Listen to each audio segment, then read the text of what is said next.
नमस्कार दोस्तों, मेरा नाम है प्रदीप चौहान। बात समझनी है तो पूरी सुननी होगी। और आज शनिवार की शाम है तो आप शायद अपना वीकेंड मनाना चाहेंगे तो जल्दी जल्दी बात करेंगे। शुरुआत राहुल गांधी के एक पुराने बयान से करना चाहूंगा कि सीनियर नेता बने घूम रहे हैं मगर बूथ नहीं जिता पाते हैं। तो हम उन लोगों को स्ट्रेंथ देना चाहते हैं जिनकी पकड़ बूथ से है, जो लोकल हैं, जो जनता की जो समस्याएं हैं, जनता की जो इश्यूज हैं, जो उनको उठाते हैं, उनको हम आगे बढ़ाना चाहते हैं, उनको हम पावर देना चाहते हैं। राहुल गांधी ने काफी पहले ये बात कही थी, लेकिन अमल अब करना शुरू किया है। और जब शुरू किया है तो बहुत जबरदस्त ताबड़तोड़ फैसले हो रहे हैं और अगले 1-2 दिनों में और चौंकाने वाले और बेहतरीन फैसले आपको नजर आएंगे। लेकिन कल जो राहुल गांधी ने फैसला किया है नई अपॉइंटमेंट्स को लेकर, वो मैं कहूँगा कि राहुल गांधी का अब तक का सबसे बेस्ट फैसला है। मतलब पूरे राजनीतिक जीवन का नहीं, जब से उन्होंने संगठन सृजन का जिम्मा लिया है या शुरू किया है, तब से अब तक का सबसे बेस्ट फैसला किया है जो कल अपॉइंटमेंट्स उन्होंने किए। खास करके कांग्रेस सेवा दल का जो जिम्मा बीवी श्रीनिवास को सौंपा है। आपको याद होगा, अगर आप मेरे पुराने वीडियो देखते हैं, अगर काफ़ी वक्त से मेरे साथ जुड़े हुए हैं, अगर आप नए भी जुड़े हैं तो मेरे पुराने वीडियो देखिएगा। मैंने बहुत सारे वीडियो में ये बात कही है कि कांग्रेस को सबसे ज़्यादा ज़रूरत कांग्रेस सेवा दल को जिंदा करने की है। कांग्रेस सेवा दल हमेशा से कांग्रेस की एक, जो क्या कहते हैं उसको, रीढ़ की हड्डी रहा है। जो काम बीजेपी के लिए आरएसएस ने किया है या जो करता है, वो काम कांग्रेस के लिए हमेशा कांग्रेस सेवा दल करता है। कांग्रेस सेवा दल ने हमेशा कांग्रेस के लिए जमीन तैयार की और जब जब कांग्रेस सेवा दल एक्टिव रहा तब तक कांग्रेस मजबूत थी। लेकिन जैसे ही कांग्रेस सेवा दल निष्क्रिय हुआ, ढीला हुआ, कांग्रेस का डाउनफॉल शुरू हुआ। और उसके बाद यूथ कांग्रेस, एनएसयूआई, महिला कांग्रेस, किसान कांग्रेस, जो प्रोफेशनल कांग्रेस, ये सारी कांग्रेस के अलग अलग विंग आपको एक्टिव नजर आ रहे हैं। लेकिन जो सेवा दल है वो आज भी उतना एक्टिव नजर नहीं आया, जबकि सबसे पहले उसका एक्टिव होना जरूरी था। और बीवी श्रीनिवास को उसका जिम्मा दे के राहुल गांधी ने, सच में कहूं तो, मास्टर स्ट्रोक खेला है। क्यों मास्टर स्ट्रोक खेला, उस पर आने से पहले जरा बीवी श्रीनिवास का अपॉइंटमेंट के बाद जो उन्होंने एक्स पर मैसेज लिखा है वो पढ़ना ज़रूरी है। वो आपको पढ़ता हूँ। वो कहते हैं कि ब्रिटिश शासनकाल के दौरान 1923 में जब हिंदुस्तानी सेवा दल की स्थापना हुई थी और 1924 में पंडित जवाहरलाल नेहरू इसके प्रथम अध्यक्ष बने थे। इसका उद्देश्य था कांग्रेस के लिए अनुशासित कार्यकर्ताओं का निर्माण करना, हर परिस्थिति में समाज और देश की सेवा करना, राष्ट्र निर्माण की भावना जगाना, भारत की आज़ादी की लड़ाई को संगठित शक्ति देना और ऐसा कैडर तैयार करना जो स्वयं से पहले देश को रखे और हर चुनौती के सामने फौलाद बनकर खड़ा हो। 102 वर्ष पुराने संगठन का भारत की आज़ादी और उसके बाद राष्ट्र निर्माण में योगदान अपने आप में गौरवशाली है। और मेरा मानना है कि आज की चुनौती आज़ादी के आंदोलन से भी बड़ी है। जब सामने विदेशी हुकूमत थी, आज संविधान और आइडिया ऑफ इंडिया पर हमला करने वाली ताकतें सत्ता में हैं। नफरत और विभाजन की राजनीति हमारे देश की आत्मा को चुनौती दे रही है। जिस संगठन का नेतृत्व कभी पंडित नेहरू ने किया, उसकी इस ऐतिहासिक विरासत को आगे बढ़ाने की जिम्मेदारी केवल मेरी नहीं बल्कि कांग्रेस के हर कार्यकर्ता की है। और आगे और भी उन्होंने लिखा है। पूरा कांग्रेस सेवा दल का इतिहास जो पिछले 2 साल से मैं दोहरा रहा हूं, बीवी श्रीनिवास ने अपने एक्स में लिख दिया। जिस संगठन के पहले अध्यक्ष पंडित नेहरू थे, सोचिए वो संगठन कितना इंपॉर्टेंट था। बीवी श्रीनिवास भी कह रहे हैं कि संगठन की जिम्मेदारी थी कि कांग्रेस के लिए अनुशासित कार्यकर्ता ढूंढना, तैयार करना और एक ऐसा कैडर तैयार करना जो अपने से पहले देश को सामने रखे। यही मिसिंग था, ये मिसिंग था कांग्रेस में बुरी तरह से। इसलिए आप कांग्रेस के संगठन में खामियां देखते हैं। दूसरी तरफ बीजेपी के लिए संघ ने यही काम किया। संघ ने ऐसे लोग पैदा किए जो संगठन के लिए अपने आप से आगे संगठन को रखते थे और गली मोहल्ले में जाकर बीजेपी के लिए जमीन तैयार करी। इसलिए आज आपको गली गली में बीजेपी का कार्यकर्ता, संघ का कार्यकर्ता दिखता है। एक जमाने में ये कांग्रेस सेवा दल ये काम किया करता था। अगर कांग्रेस सेवा दल एक्टिव पिछले 5 साल में भी एक्टिव हो गया होता तो 2024 में स्थितियां बहुत बदल जाती और आज कांग्रेस कहीं की कहीं होती। लेकिन कांग्रेस सेवा दल सबसे निष्क्रिय संगठनों में से एक था। अगर किसी को बुरा लगे तो क्षमा चाहूँगा कि कहेंगे कि भाई जो आउटगोइंग प्रेसिडेंट है उनके लालजी देसाई, उन पे आप लांछन लगा रहे हैं। मैं सही में लगा रहा हूँ। हम सोशल मीडिया देखते हैं, आप भी देखते होंगे, किसी भी प्लेटफॉर्म पे देखिए, सबसे ज़्यादा कांग्रेस में दिखते थे कांग्रेस या फिर एनएसयूआई या यूथ कांग्रेस, महिला कांग्रेस, यही सब तो दिखते थे आपको एक्टिव। कांग्रेस सेवा दल सिवाय झंडा फहराने की सेरेमनी के वक्त और दूसरी चीज़ों के वक्त के अलावा कहीं आपको दिखा? कहीं नहीं दिखा था। और आज के ज़माने में इस मोदी शासन से लड़ना है तो एसी रूम में बैठकर फंक्शनों के जरिए आप नहीं लड़ सकते।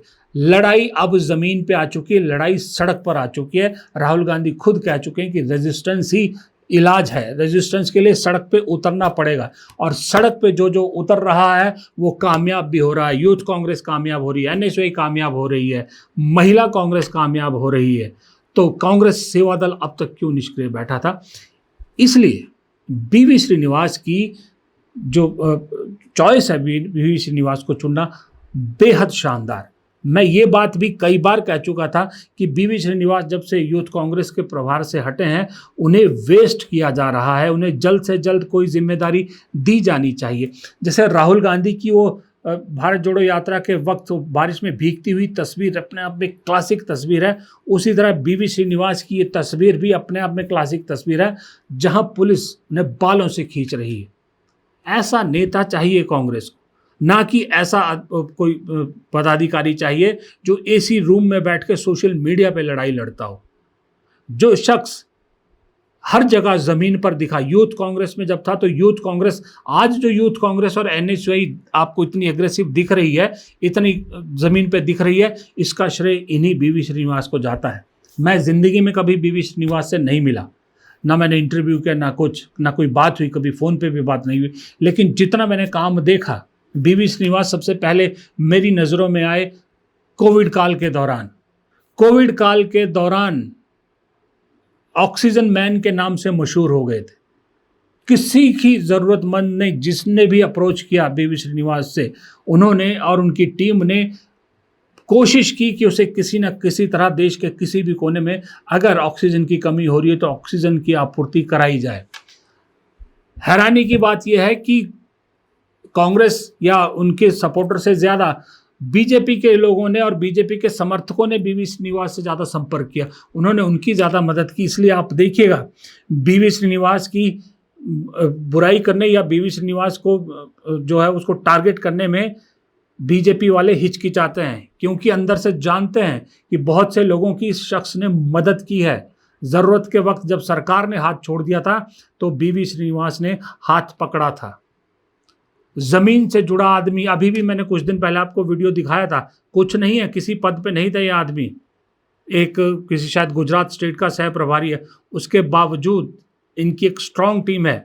अपने कर्नाटक में एक महिला को, जिसका ना पति का साया है, पति छोड़ चुका, ना माता पिता का साया, घर टूट चुका था, एक बच्चा था, उसे घर बना के दिया है। राहुल गांधी के जन्मदिन वाले दिन नया घर बना के दिया है। यह है बीवी श्रीनिवास। ऐसा डेडिकेटेड वर्कर ही कांग्रेस सेवा दल को जिंदा कर सकता है। और मैं आज आपको गारंटी से कह सकता हूं कि ये बीवी श्रीनिवास सिर्फ कांग्रेस सेवा दल को जिंदा नहीं करेगा, कांग्रेस सेवा दल को सबसे आगे कतार में खड़ा करेगा। अगर कांग्रेस के लिए कोई सबसे बड़ा सपोर्ट सिस्टम होगा अगले 2 साल में, तो वो कांग्रेस सेवा दल होगा। आप लिख के ले लीजिए। इसलिए मैं राहुल गांधी के ये बीवी श्रीनिवास को चुनने की जो डिसीजन है, इसको मास्टर स्ट्रोक कह रहा हूँ, बेस्ट फैसला कह रहा हूँ अब तक का। दूसरी एक और अपॉइंटमेंट कल 3 हुई है। दूसरी अपॉइंटमेंट जो बहुत इंपॉर्टेंट मुझे लगी वो है राजेंद्र पाल गौतम को उत्तर प्रदेश का प्रभारी बनाना।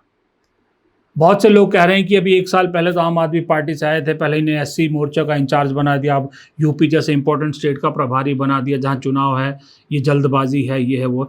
मैं कहता हूं बिना रिस्क लिए कोई लीडर कामयाब हो नहीं सकता। जब तक रिस्क नहीं ले रही थी कांग्रेस, कुछ हाथ नहीं आ रहा था। रिस्क लेना अब समय की मजबूरी भी है, कांग्रेस की मजबूरी भी है।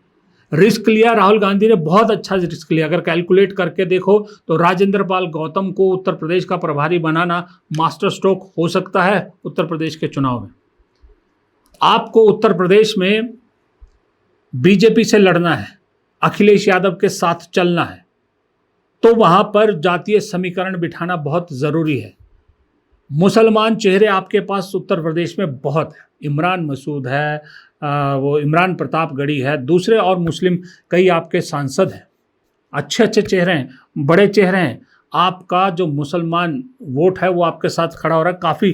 काफ़ी मुसलमान वोट, मुझे इस बार ऐसा लगता है कि अखिलेश यादव का भी जहाँ ज़रूरत पड़ेगी वहाँ कांग्रेस के साथ खड़ा होगा। अखिलेश से पहले कांग्रेस मुसलमानों की चॉइस हो चुकी है, क्योंकि मुसलमानों को ये बात समझ में आ गई, खास करके ममता बनर्जी का हाल देख के, कि रीजनल पार्टी उनके वो नहीं हो सकते, रीजनल पार्टी के साथ खड़े होकर उनके रक्षक नहीं बन सकती रीजनल पार्टीज। अगर कोई उनके लिए लड़ सकती है तो वो सिर्फ कांग्रेस है। तो इसलिए अब देश भर के मुसलमान कांग्रेस के साथ काफ़ी हद तक आकर खड़े हो गए। उस पर आप लगाइए तड़का मायावती के दलित वोट का। राजेंद्र पाल गौतम खुद दलित समुदाय से आते हैं। राजेंद्र पाल गौतम के आने से जो उन्होंने प्लान जो दिखाया है, अगर आप उसको सुनेंगे, अगर उसको वो कामयाब इम्प्लीमेंट करने में कामयाब हो जाते हैं, तो मुसलमान और दलित कांग्रेस के लिए उत्तर प्रदेश में ऐसा कॉम्बिनेशन साबित होगा जो कॉम्बिनेशन बीजेपी के लिए बहुत घातक साबित होगा।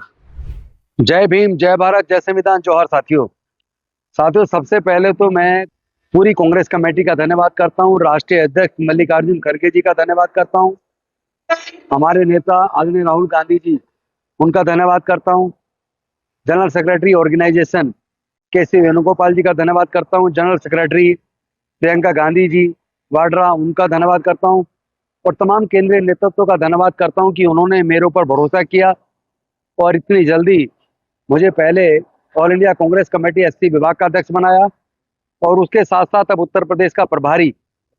मैं उनको विश्वास दिलाता हूं कि जितनी भी मेरे अंदर सामर्थ्य है, शक्ति है, ज्ञान है, बुद्धि है, मैं पूरी लगाकर सामाजिक न्याय की इस लड़ाई को आगे बढ़ाऊंगा। उत्तर प्रदेश में गांव-गांव तक पूरे संगठन को, कांग्रेस के संगठन को मजबूत करूंगा, और तमाम देश के दलित, पिछड़े, आदिवासी, वंचित, गरीब, मजदूर, किसान, माइनॉरिटी, सबके लिए, सबको साथ लेके एक मजबूत संगठन का निर्माण करेंगे। That people from all over the country, those who believe and those who have faith, gave donations, and now those donations have been stolen. I think it is tragic.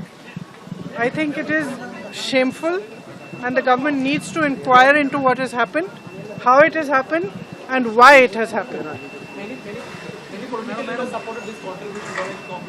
Yes, many did. In fact, it was a big drive, and so they should also be responsible. If people have given, women have given from their savings, from their homes, poor people have given. It's not just funds that have been given by big corporates. These are funds which have been collected from every citizen, and there was a drive to collect them. So who's responsible? If you collected them, it's your responsibility to keep them safe. Uttar Pradesh में राजेंद्र पाल गौतम की appointment इसलिए भी बहुत important हो जाती है कि अभी आप उत्तर प्रदेश की स्थितियां देखिए। उत्तर प्रदेश में राम मंदिर के जो चंदा चोरी का मामला है, उसकी वजह से लोगों को बहुत बड़ा धक्का लगा है। दलित समुदाय, ओबीसी समुदाय और मुस्लिम समुदाय, चलिए मुस्लिम को अगर हम साइड भी रखें, तो दलित समुदाय भी अपने आप को बहुत ठगा महसूस कर रहा है। क्योंकि देखिए, राम मंदिर के नाम पर चाहे दलित हो चाहे ओबीसी हो, सब बीजेपी के साथ खड़े हो गए थे, पीछे खड़े हो गए थे। सब ने बीजेपी को राम के नाम पे वोट दिए, क्योंकि बीजेपी ने भी कहा था कि हम राम को लाए हैं, आप हमें लाइए। लोग उनको ले आए। अब बड़ा ठगा महसूस कर रहे हैं। जो उत्तर प्रदेश में सरकार है अभी, वैसे भी उस सरकार को कहा जाता है कि अपर कास्ट की सरकार है। ऐसे में अगर आप जिस धर्म की जिस आस्था के नाम पर लोग आपके साथ जुड़े थे, उसको भी धक्का पहुंचाएंगे, तो उसका सबसे बड़ा असर दलित समुदाय पे पड़ा है। उत्तर प्रदेश का दलित समुदाय इस वक्त चौराहे पर खड़ा है। उसे समझ नहीं आ रहा कि वो किधर जाए। बीजेपी के साथ जा नहीं सकता क्योंकि उत्तर प्रदेश में जो सरकार है अगड़ों की सरकार कहा जाता है, अगड़ों का दबदबा है। मायावती जो उनकी सर्वे सर्वा थी, मायावती बहन जी जिसके नाम पर सब लोग इकट्ठा होते थे, वो घर जाके बैठ गई हैं, वो दलितों की बात तक नहीं कर रही हैं। अखिलेश यादव के साथ जाने से थोड़ा सा दलित घबराता है क्योंकि यादव डोमिनेंस वहाँ पर ज़्यादा है, घबराता है थोड़ा सा। कांग्रेस के साथ मजबूरी यह है कि उनका जाने का कि कांग्रेस कमज़ोर उन्हें बहुत लगती है कि कांग्रेस कहीं दिखती नहीं है, तो कांग्रेस के साथ कहाँ जाएं हम। जब कांग्रेस राजेंद्र पाल गौतम जैसे चेहरे को उत्तर प्रदेश में उतारेगी, जब वो पूरे प्रदेश का दौरा करेंगे, तो भाई गठबंधन में ही क्यों ना लड़े कांग्रेस, लेकिन दलित कांग्रेस के नाम पर इकट्ठा होगा। ये लोकसभा चुनाव में भी हुआ था। ये अलग बात है कि कोई मानने को तैयार नहीं है, लेकिन हकीकत ये है कि दलित वोट लोकसभा चुनाव में समाजवादी पार्टी के बजाय कांग्रेस की वजह से ज़्यादा पड़ा था गठबंधन को, और इन विधानसभा चुनाव में भी वही होगा। और मुझे कहीं ना कहीं ऐसा लगता है राजेंद्र पाल गौतम की अपॉइंटमेंट से कि राहुल गांधी भी अखिलेश यादव की उस बात से कहीं काफ़ी हद तक सहमत नज़र आ रहे हैं कि उत्तर प्रदेश का चुनाव आखिरी लिटमस चुनाव हो सकता है। अगर यहाँ बीजेपी जीत गई तो समझ लो उसके बाद चुनाव जो होंगे सिर्फ एक फॉर्मेलिटी होंगे, बाकी कुछ नहीं होगा। फिर तो एक ही रास्ता विपक्ष के पास बचेगा, वो है सड़क पे उतर कर विरोध प्रदर्शन करना, या सड़क पे उतर कर जो है अपने आप को जिंदा रखना, लोकतंत्र को बचाने की लड़ाई लड़ना। इसके अलावा और कोई चारा नहीं है। अगले 2-3 दिन में मुझे बताया गया कि अगले 2-3 दिन में बहुत शानदार और फैसले राहुल गांधी की तरफ से आने वाले हैं, खासकर के पंजाब को लेकर, और 1-2 राज्य और हैं, और कुछ ऐसे भी हैं जो अनएक्सपेक्टेड है। अनएक्सपेक्टेड इसलिए भी है कि इस सब में जो कहा जा रहा है कि राहुल गांधी ये कर रहे हैं, राहुल गांधी वो कर रहे हैं, हकीकत ये भी है कि प्रियंका गांधी का भी पूरा कंट्रीब्यूशन है। प्रियंका गांधी ने भी अब राहुल गांधी की रास्ता पकड़ लिया है कि पहले संगठन अपने लोग बाद में। इस फेरबदल की पूरी प्रक्रिया, पूरा सब कुछ बैकग्राउंड और ज़रूरत, ये सब रिसर्च जो मटेरियल था सारा प्रियंका गांधी ने तैयार किया था। और इस चक्कर में प्रियंका गांधी के अपने 2 खास लोग बेशक पद से मुक्त हो गए, लेकिन संगठन के लिए अच्छे फैसले हो गए। इसलिए दोनों भाई बहन मिलके फिलहाल ये कर रहे हैं कि पहले अपना घर मजबूत करते हैं, फिर बाहर की सोचते हैं। फिलहाल इस वीडियो में इतना ही। प्रदीप चौहान को दीजिए इजाज़त। नमस्कार।